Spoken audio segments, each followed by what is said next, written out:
Welcome to the Hour of Empowerment. Today we are in Season 3, which is Organizational Development, and Topic 2, Team Building. We're going to have 4 episodes. The first episode covers why we need team, the benefits we may enjoy when we build team, and also the challenges we may face as we try to work in a team. Episode 2 provides you reality checks and tools you may use as you build your team. Episode 3 addresses the processes, steps, and case studies. Episode 4 provides you an opportunity where we invite an expert and we're going to talk about his or her experiences. As usual, let's talk about what we discussed last week. Last week we talked about communication.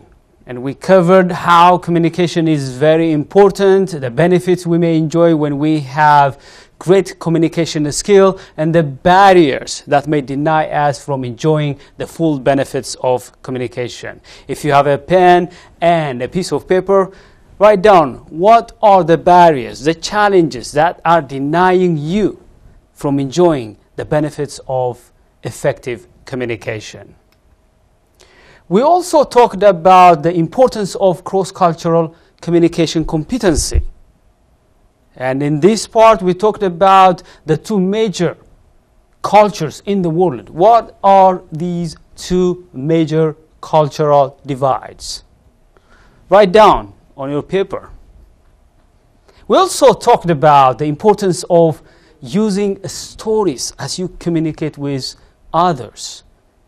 And also we address the significance of active listening. We should listen not just with our ears, but also with our heart, if our desire is to create and sustain relationships. We also talked about the processes and the steps that are very important as you develop communication skill. We also provided you 2 great communicators, Winston Churchill and Les Brown. We had also a wonderful interview with Glenn Garnes from Village Connector. Today we're going to talk about team building. But before we proceed, I would like to ask you let me repeat this one. Before we proceed, I would like to ask you a very important question. Why do we need to build team? Why do you think? The leadership of someone is tested when she tries to communicate her message and look for support from others. But the real deal is not just communicating. Once people are convinced that they share your vision, bought into your message, and showed interest to be part of your team, you should be able to have the skill to manage your team. So the skills you require as you build your team are how to attract, engage, inspire, grow, and retain the people who join your team. You can't have any major impact in the world around you without you working with others and demonstrating teamwork ability.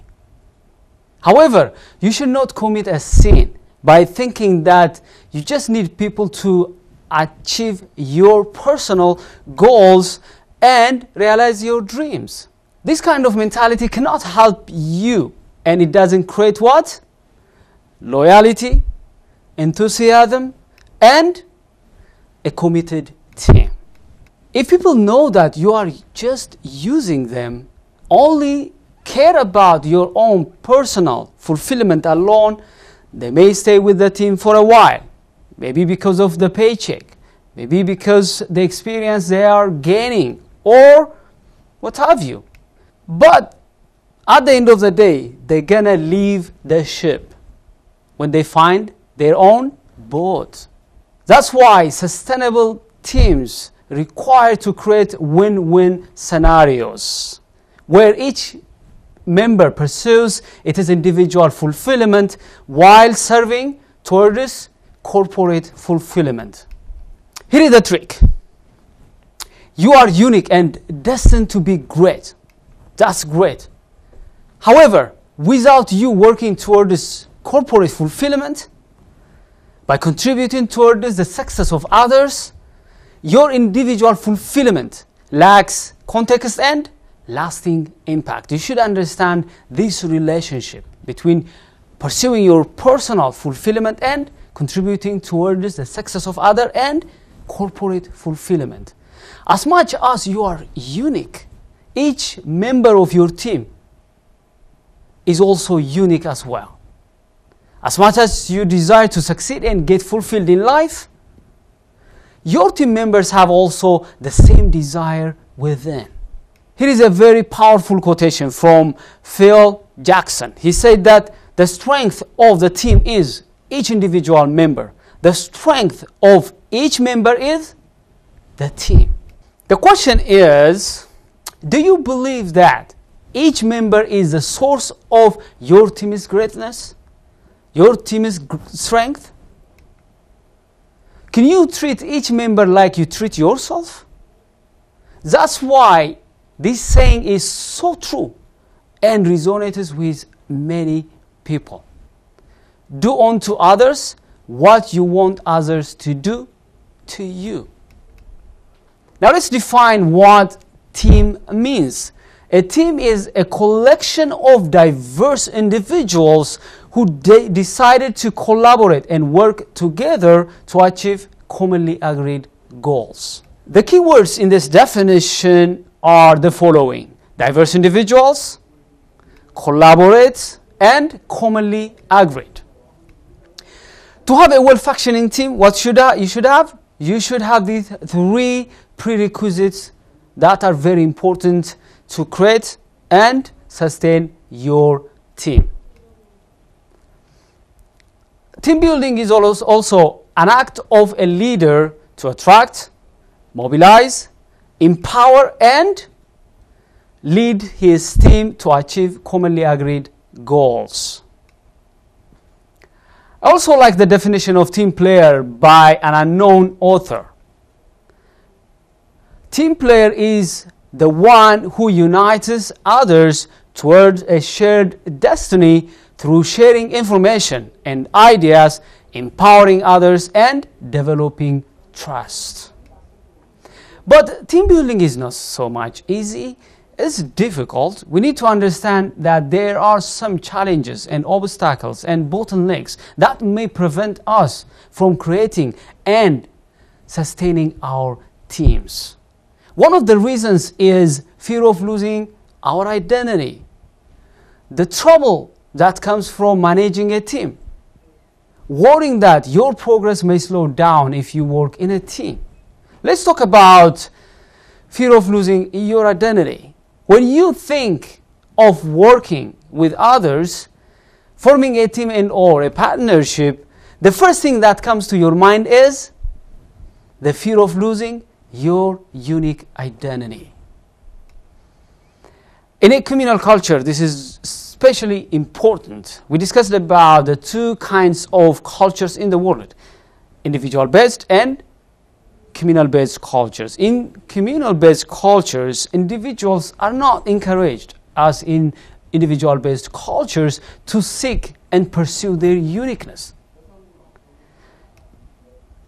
I met many individuals and I try to create relationship and partnership, and the challenge I have faced sometimes is that some people look for zero-sum kind of partnership, where they're not interested in creating win-win relationship.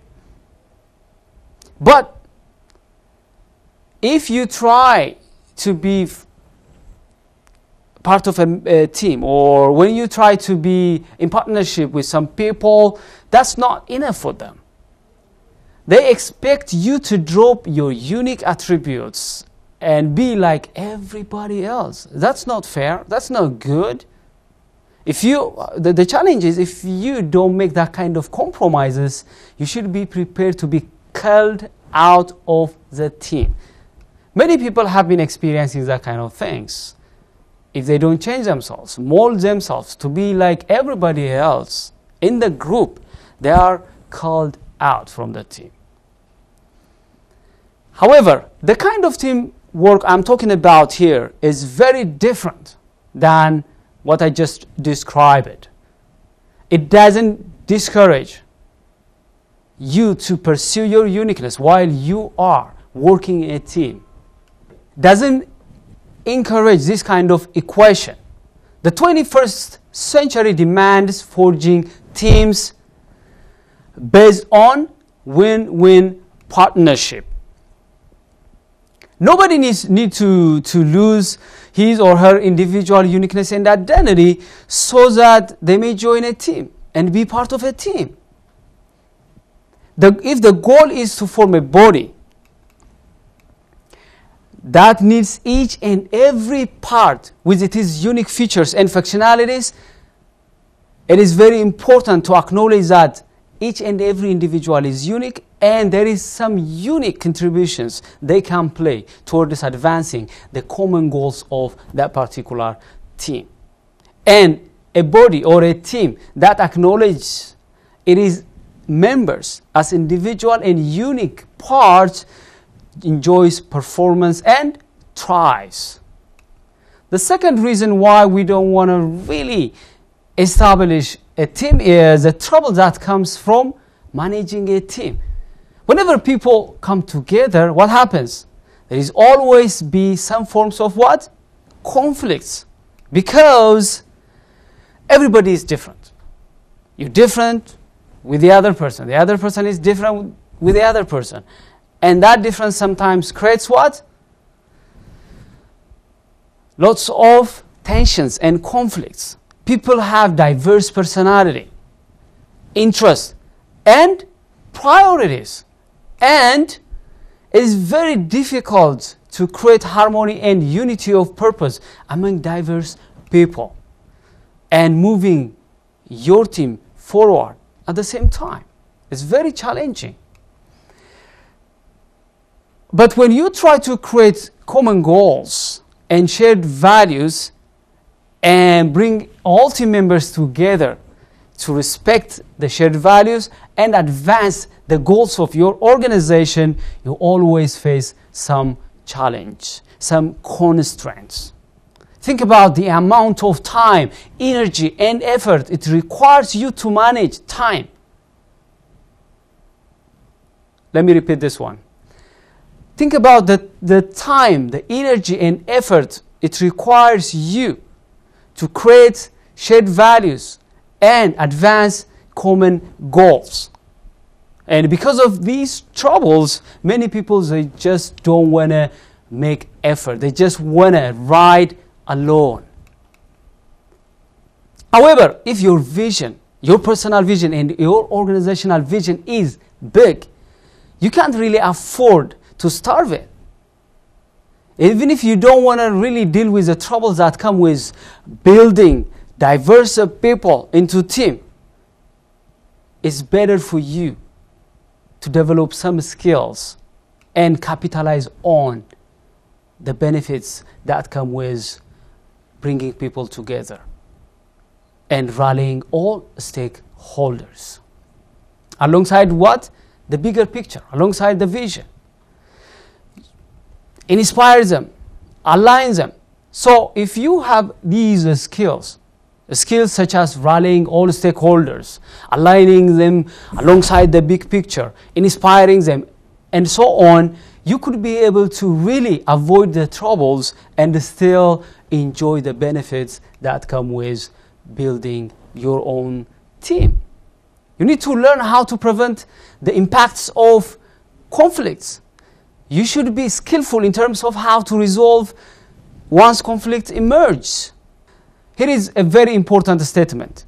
Each individual in this world is a gold mine to its community, organization, nation, if only the latter are willing to excavate and expose the gold within. Of course, there are some difficult people to bring them into your team and create some kind of team spirit within them. It's difficult, but you should not really judge everybody as difficult to be team players. And you should not really dismiss the goodness of the majority because of some issues with some people. That's why I like the quotation from Mahatma Gandhi. He said that you must not lose faith in humanity. Humanity is an ocean. If a few drops of the ocean are dirty, the ocean doesn't become dirty. The third reason why people don't want to really form team and be team players is they worry about their progress. They think that working in a team slows them down. Yes, when you are alone, you are the visionary, the only decision maker and executor. And things can be done fast because you are alone. And you can really make a real progress. However, as you expand and move forward, you need to bring people. And that requires you to have the skill to attract and retain people. Otherwise, you may get stuck in your backyard and cannot maximize your potential, cannot take your organization to the next height. Therefore, rather than dismissing the importance of teamwork and abandoning building your own team because it slows you down, you should develop some strategies to prevent the side effects of working together. You can really avoid the unnecessary delays and bumps on the road. As we build team, let's talk about the types of people, the types of relationships that are very important for building teams, effective, successful teams. 1, inner circles. 2, supporters. 3, rivals. Let's talk about inner circles. These are people who are loyal to you. They are your confidence. They are always there, no matter what. They may not agree with what you say and what you do, but they stand with you both in good and bad time. They love and care for you. They care more about you than what you say and do. They don't change with time. Even if others may leave you, especially when you are attacked and falling, these true inner circles, they don't really leave you. They stick with you. They stand with you also when you pass through the wilderness. Each and every one of us, we pass through wilderness. When we have inner circles, when we have people, confidence, people closer to us, they always stand there and be there for us. Some inner circles, they may even give their lives to save yours. Therefore, it is very wise for you and I to recruit, attract, and create a relationship with some close friends, confidence, and inner circles. If you go and Google, you could be able to see lots of inner circles for successful leaders. Leaders like, for example, Obama or Bill Gates. So you need to really consider developing your own inner circles. The second types of relationships we should be aware are supporters. You bring them in or they come to your aid. So they may not stay closer to you like your inner circles and stay with you for a very long period of time. These people add value to you and also to your team, either using their talent and or resources. They come for a win-win relationship. Now, you may start with a small number of supporters when you begin your relationship, when you begin your leadership. But as you advance in your leadership, you may add more supporters. Supporters like coaches, mentors, advisors, and mentees. The third kinds of people you should understand are rivals. You can call them challengers, contenders, competitors, watchdogs, or whoopers. Even if you don't like people who really challenge you, contend you, you need to know how to relate and interact with these kind of people. It's very important. If possible, bring them into your team strategically. But you need to have the confidence to incorporate those benign rivals into your team and work with them. Abraham Lincoln, for example, he brought his rivals into his cabinet. You may remember about President Obama, who nominated Hillary Clinton for what? Secretary of State. Even if you may not really bring challengers into your team, your rivals, at least consider to listen and relate with them. At least those reasonable critics and challengers. Here is a very important statement you should be aware. Keep your friends close, but your enemies closer. Of course, there are lots of benefits. As much as there are great challenges as you form team and lead team, there are also some benefits. What are the benefits you have been enjoying because you have teams? What are? Let me give you my lists. 1, you multiply yourself. 2, you overcome challenge. 3, you cover your blind spots. Let's talk about multiplying yourself. You are a single individual and you have limited talent, time, and resources. And you can't really go far and do anything meaningful without you coming together with others and team up. You need to multiply yourself. When you bring people together, when you work with others, you really multiply yourself exponentially and achieve great things. Here is what Rhinosk Satoru said. Individually, we are one drop. Together, we are an ocean. The second benefit is overcoming challenge. The problems you are trying to solve, the needs you are trying to meet, or the gaps you are trying to bridge, there are many people out there trying to do the same thing. So this is your responsibility to find people who have the same passion and burden like yourself and bring them into your team and work together. These people are out there trying to find people like yourself. They're out there. And they have been waiting for a very long period of time to find a person like you. You do one thing, they do the rest. Together, you could be able to subdue gigantic challenge and achieve something impactful and generational. Third, when you have team, you can cover your blind spots. With your 2 eyes, you could be able only to see forward. And if you try to look sideways or backward, what happens? You stumble and fall. So you need to find people who can cover your back, your blind spots and weaknesses. So it's wise for you to find people, come together and cover your back.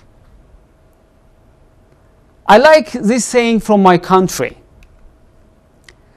If spider webs come together, they can tie the lion. In Amharic, ድር ቢያብር አንበሳ ያስር. If spider webs come together, they can tie the lion. One single spider web is, too weak to restrain a lion, the king of the jungle. But if they come together, they can bind him down like a sheep and make him feel helpless. Your problems, your challenge, and the things that have been constraining you from advancing forward, they become helpless when you team up with other people. In conclusion, yes, you need to succeed as an individual and organizational leader. But to succeed and achieve great things, you need to know how to build and sustain teams. You need to bring people into your relationship. You need to build your skill in attracting, engaging, inspiring, empowering, growing, and retaining people, so that you may enjoy the benefits that come with building team.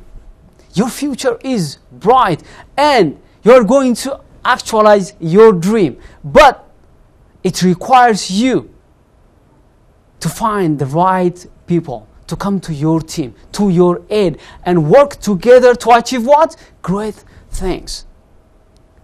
If you haven't started in building your own team for your organization, for your community, for your business, this is time to consider the importance of team and develop the skills that requires you to attract and retain relationships. This is really time. This is a wake-up call for you. You can't really achieve anything without the help of others. Next week, we're going to talk about the reality checks and tools you may use as you develop your team building skills. Until I see you next week, have a wonderful time. Thank you very much for watching.